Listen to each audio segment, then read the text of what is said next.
Welcome to Songwitch, where music and mysticism meet. I'm your host, Tammy Wood, a singer-songwriter and forest witch.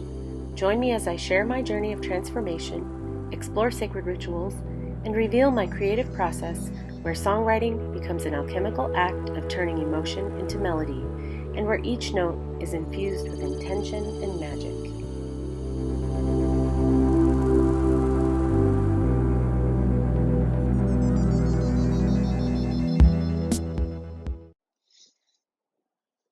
Yo, yo, yo, yo, Saint E, what you got? You got a ball? That's a nice ball. Can I have it? Can I have it? No, I can't have it. Can I have it? Please? Can I have it? Here, you want some snow? Come get it. Get the snow.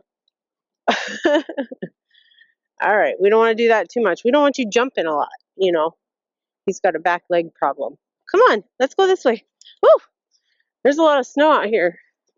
I should have worn my knee-high boots. Goodness, it's coming in over my ankle boots. But that's all right. We out here in this beauty and wonder. So, today, children, I'd like to talk about aliens. Dun dun dun. Yeah, man. Serious shit, though. Oh, that's pretty.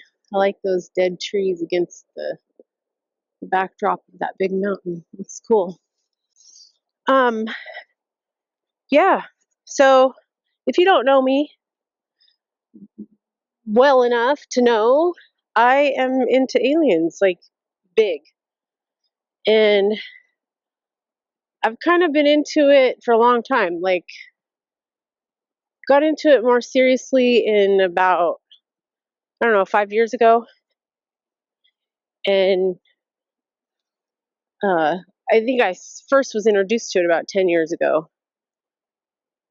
And, but about 5 years ago, I've just been really like, I'm like, okay, this shit's fucking real.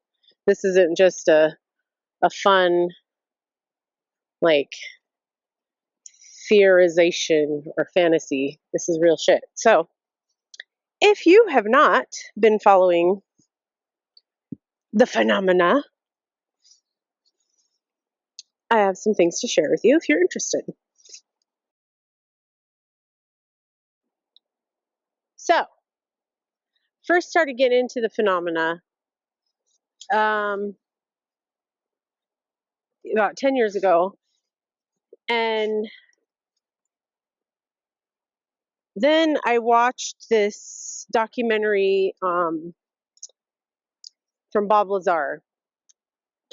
He was a whistleblower back in the 70s or 80s, and he worked out at some, not Area 51, but area something else out there. And he said he witnessed the government having alien aircraft and that he worked on it, trying to reverse engineer it so that we could learn and build our own aircraft using the same technology. So he was completely discredited by the government. They did this whole campaign to like just make him look like a fool, like a crazy person. They scrubbed his records from ever working out there. So if you look it up, it looks like he's lying that he didn't actually work there. But then there's some other evidence that we found that proves he did work there. So the government missed some of that. Anyway, so it's apparent that the government is lying. Bob is telling me the truth. And then, so that was several years ago that I watched that. And then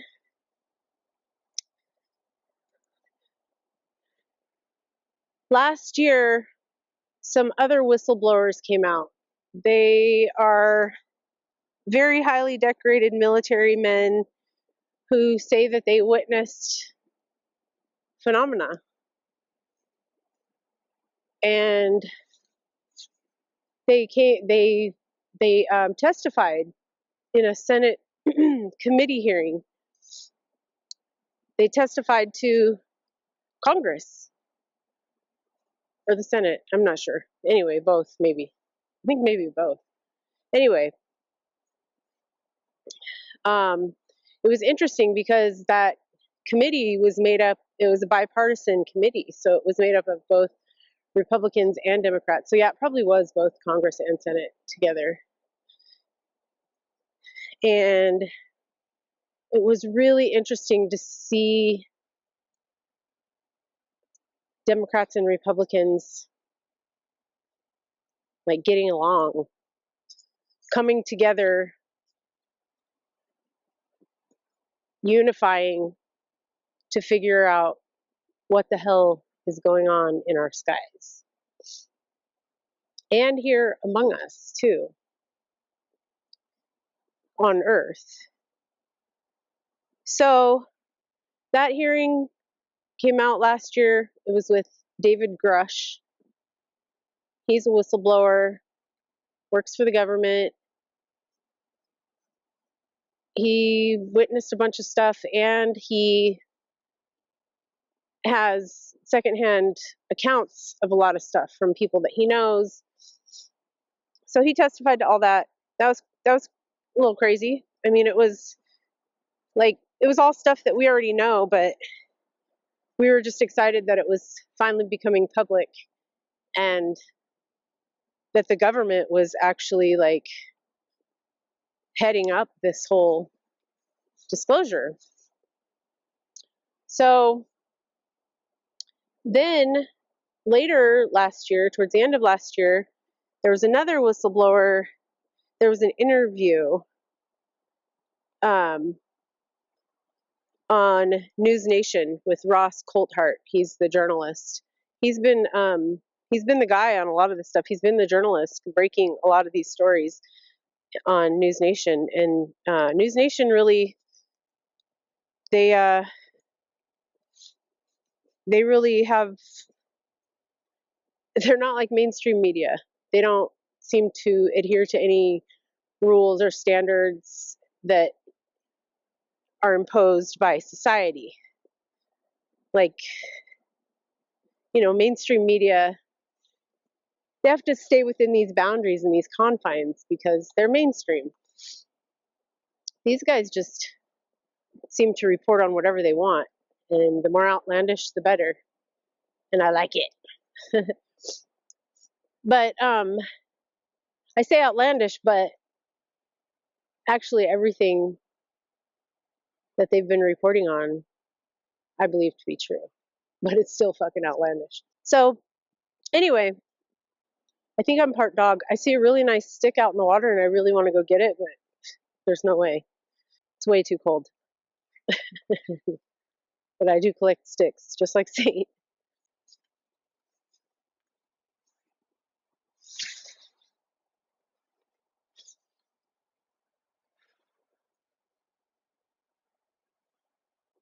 Oh, look how pretty this is.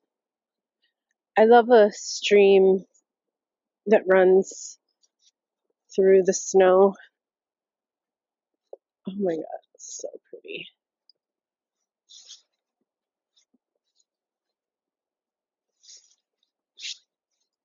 Feels like I'm in a dream. Literally a winter wonderland. So grateful. Hey, you coke nose boy. Come on. Wow, this is just incredible. So beautiful. I feel like nature is a gift from the universe to us for all the hard work we do, for all the suffering and the tough times. We have nature to console us. and to sort of nurse us back to health and balance.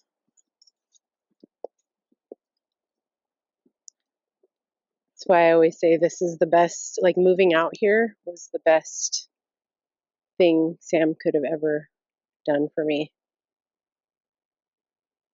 And I say he did it for me because he actually found our house out here and surprised me one day.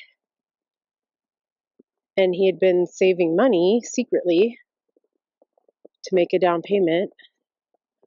So it was a huge surprise. And one day after work, he goes, "Hey, let's take a drive. I have something I want to show you." So we used to drive out here like every weekend because we just thought it was so beautiful. And we love going on drives and exploring. And so I was like, "Oh, cool, we're going to North Bend." And he pulls down this like dirt road. It's like all dark, and these beautiful trees are like bending over the road, forming like this canopy. And I was like, and it was October, so I think it was fall. Yeah, it was fallish weather, I think, but it was in the evening. And just a second, Saint, do you have your ball? Santo. Good boy. Okay, thank you. Oh, this tree wasn't here last time I was here. What was I saying?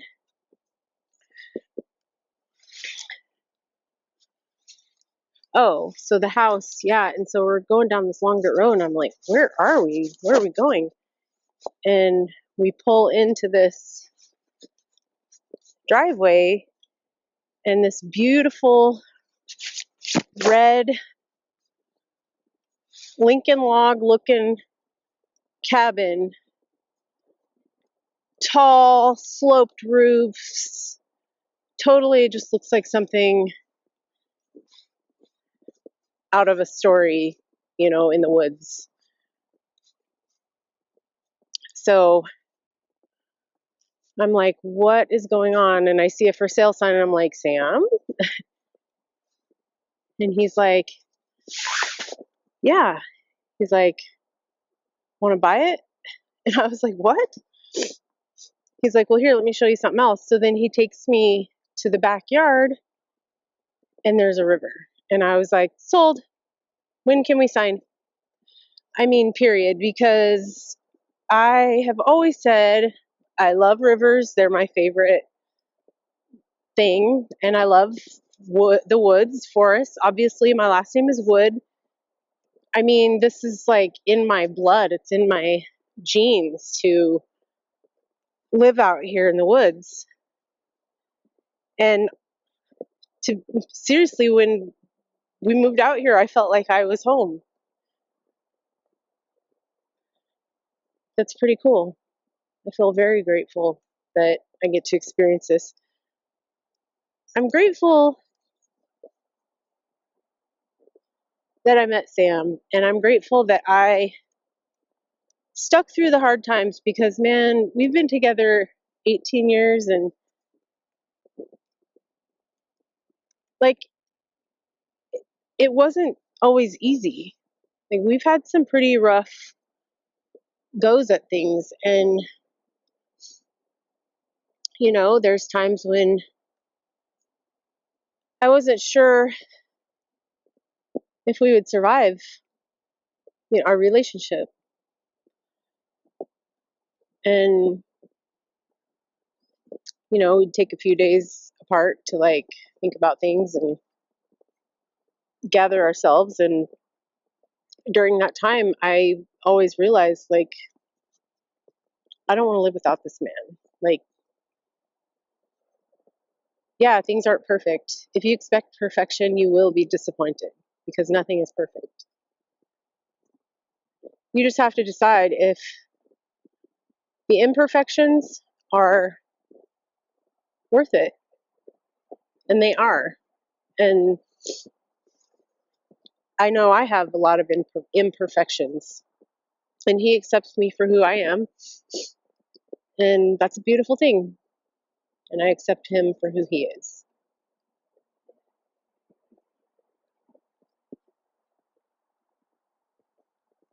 So I think our project is really cool, and I love how Sam has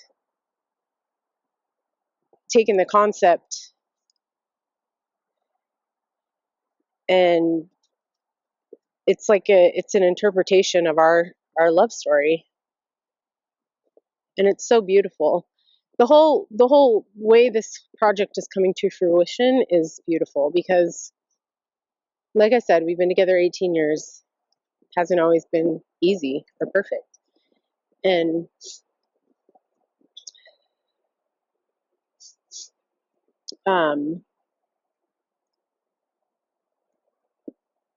but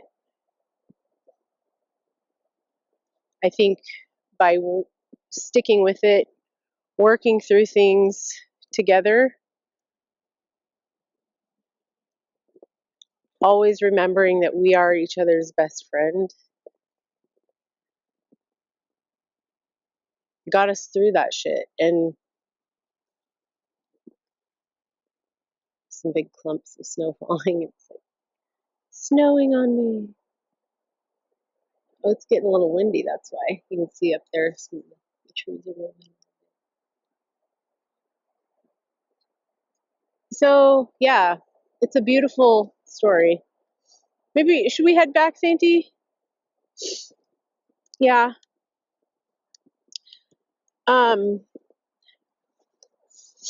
So, yeah.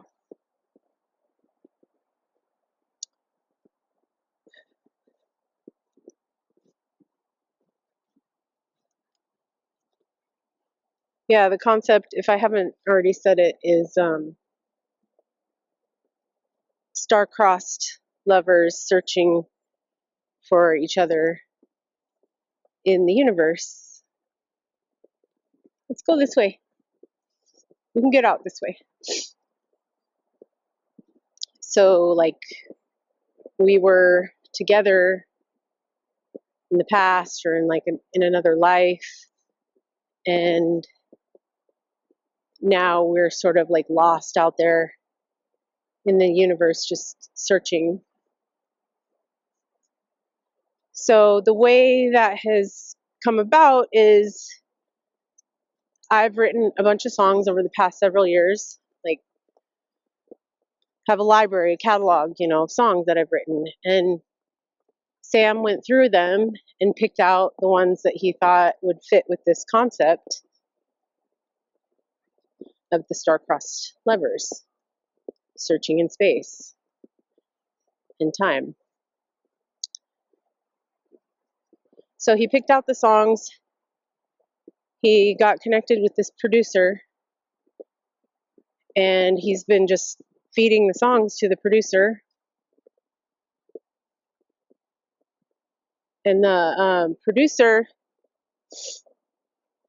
what he's been sending back is so beautiful. I'm absolutely in love with it. And so Sam's like working with the producer on, the direction that he wants the songs to go. So it's a cohesive concept that he's sort of crafting here. And Sam's been working on video for the songs. He's been using Microsoft's new AI video generation software. And yeah. And then the name Ganymede. I can't remember if I mentioned it last time, but that's the name of our project, Ganymede. And it's also one of Jupiter's moons. It's the biggest moon, I believe. Yeah. So Ganymede, and the reason he chose that is way back when he and I had a band together when we first met called The Story of Light and Dark. We did a little mini West Coast tour with some other bands, had a lot of fun, met some really cool people. And we played a show in a little dive bar in Olympia. And yes, I did tell you guys this last time because I put the name of the dive bar and the t-shirt up. So yeah, our number one fan, his name on MySpace was Ganymede 3000. And I just, when Sam told me that he came up with that name, I just thought that was so beautiful and so touching. I mean, like, how romantic is that?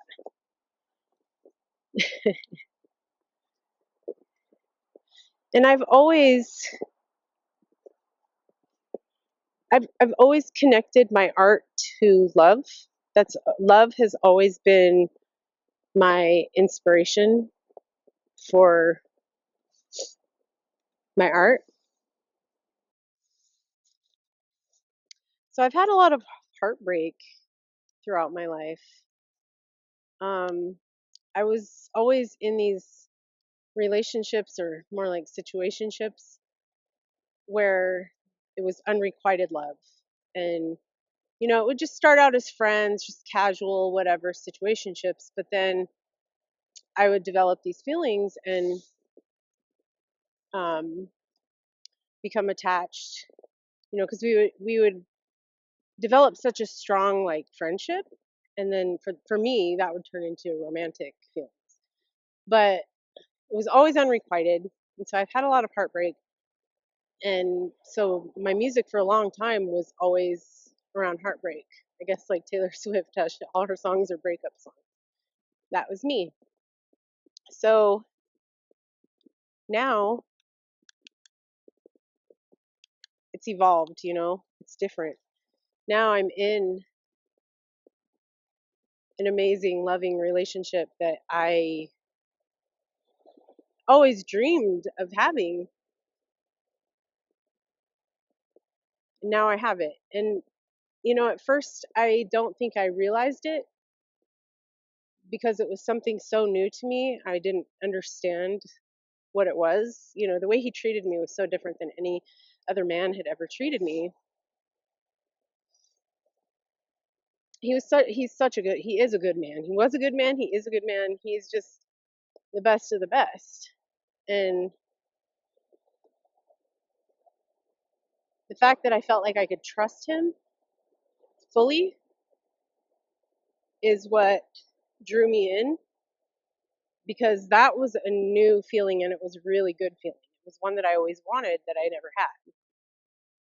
And I've literally always felt like I could trust him 100%. Like he would never do anything to hurt me. He would never do anything like unethical or immoral. He's just a very good person. And that is what I needed. I needed somebody stable who I never had to doubt what their intentions were or who they were at their core, because of past relationships that were so traumatizing. That's what I needed, and that's what he gave me, and that's what drew me to him. That's what kept me hanging on for dear life when things got hard, and it's what got us here today. And that's just one of the things that got us here today, but that's kind of the foundation. I think that's what I always returned to. If I ever had any doubts, if this was the right relationship for me, I always went back to that feeling of safety, comfort, love, respect, stability, loyalty, honesty, like all those things. I would go through it in my mind and I'd be like, okay, check, check, check, check. He's got all of that. So I know, my logical brain knows that this is right. So,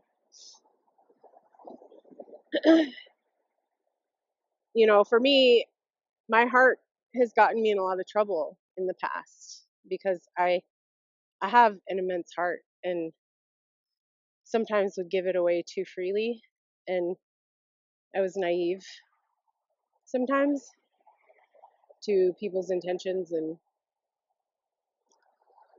so it was scary to just give myself fully to him And remembering those things that I just mentioned, that sort of checklist, is what kept me grounded enough to get me here.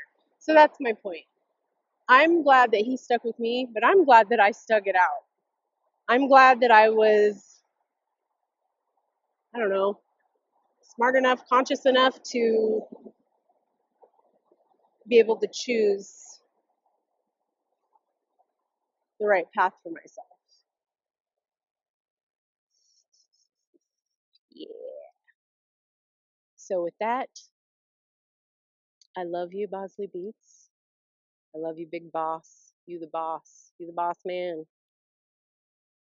You are the best and the boss. And I love you.